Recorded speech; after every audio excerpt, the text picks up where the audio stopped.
देख सकता है। जॉनथन बुरी तरह से घायल हो चुका है कि अचानक कोई चीज आकर उसे पानी में खींच लेती है और सभी ये बस देखते रह जाते हैं, कुछ कर नहीं पाते। कुछ दूर जाने पर हम जॉनथन का खून देखते हैं, जिससे ये साफ हो जाता है कि अब वो इस दुनिया में नहीं रहा। पर उसकी कही हुई बात नैनी को याद थी, इसीलिए वो सभी से कहती है कि हमें पीछे की ओर जाना होगा जहाँ पर पानी कम है। अगर यहाँ रहे तो खतरा बढ़ सकता है, इसीलिए सभी अब पीछे की ओर चले गए, जहाँ पर जब नैनी ने कायली की बाहर निकली हुई हड्डी देखी तो उसका इलाज करना शुरू कर दिया। दरअसल दोस्तों वो यूएस मरीन में नर्स थी, इसीलिए उन्हें ऐसे हालातों को अच्छे से अंदाजा है। उसने पहले तो एक मैगजीन को उसकी हड्डी के बीच लगाया, पूरी जान से उसे टेप से उसी जगह पर बांध दिया, जिससे धीरे धीरे करके उसकी हड्डी अपनी पुरानी जगह पर लग जाएगी। वहीं दूसरी ओर हम एक चॉपर को देखते हैं जो समुद्र के ऊपर उड़ रहा है कि उन्हें बाहर खबर मिल गई है कि जिस प्लेन में गवर्नर की बेटी थी वो कहीं क्रैश हो चुका है। इसके साथ 2 डाइवर भी थे, पर पूरा समुद्र छान डाला उन्होंने, कहीं उन्हें कुछ दिखाई नहीं देता। वेल दिखेगा भी कैसे, क्योंकि प्लेन तो समुद्र के नीचे गहराई में। उधर सभी लोग अब प्रार्थना कर रहे हैं कि किसी भी तरह करके पानी उन तक ना पहुंचे। इतने में उन्हें हलचल सुनाई देती है, शायद कोई इसी ओर आ रहा है। दरअसल ये शार्क थी जो उस छेद के अंदर आ रही है,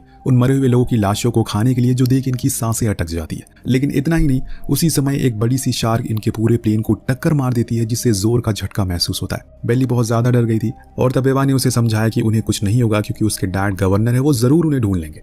तभी इनका प्लेन उस टक्कर की वजह से गिरना शुरू हो जाता है। जितने भी लोग थे उन्हें प्लेन को पकड़ लिया, क्योंकि अब उन्हें यकीन हो गया कि कोई बचाने वाला नहीं आएगा। लेकिन इनकी किस्मत एक बार और चमकती है, प्लेन फिर जाकर खाई के किनारे पर अटक जाता है, यानी कि इनकी जान बच गई। लेकिन अब पानी तेजी से पीछे की ओर आ रहा है और इसीलिए कायली कहता है कि हमें ऊपर जाकर कुछ मदद के लिए सिग्नल देना होगा, वरना ऐसे ही अगर नीचे रहेंगे तो मारे जाएंगे।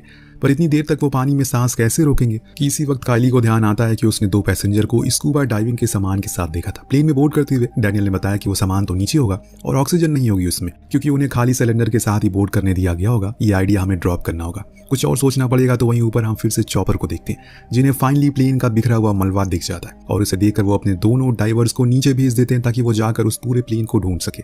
नीचे जाने के कुछ ही समय बाद उन्हें वो प्लेन भी मिल जाता है और वो लोग भी, जिससे ये सारे सर्वाइवर बहुत खुश थे, अब उनकी जान बच जाएगी। लेकिन यहाँ पर कोई और भी था जो उनकी जान के पीछे पड़ा हुआ था। जी हाँ, जब एक डाइवर इन्हें इशारा करता है कि यह सब कुछ ठीक है, हम लोग आपको बाहर निकालने के लिए आए हैं, तभी एक शार्क आकर उसे पीछे से खींच कर ले जाती है। ये सभी उसकी ओर देखकर चिल्लाते रह जाते हैं, पर कोई फायदा नहीं होता। पर अभी भी जो दूसरा डाइवर, उसकी उम्मीद थी कि वो जिंदा होगा, लेकिन जब कई घंटे बीत गए तो उसकी भी जिंदा रहने की उम्मीद टूट गई। वहीं ऊपर खड़े चॉपर का फ्यूल खत्म होने लगा, इसीलिए वो लोग दूसरी टीम को लोकेशन दे देते, फिर लौट जाते हैं।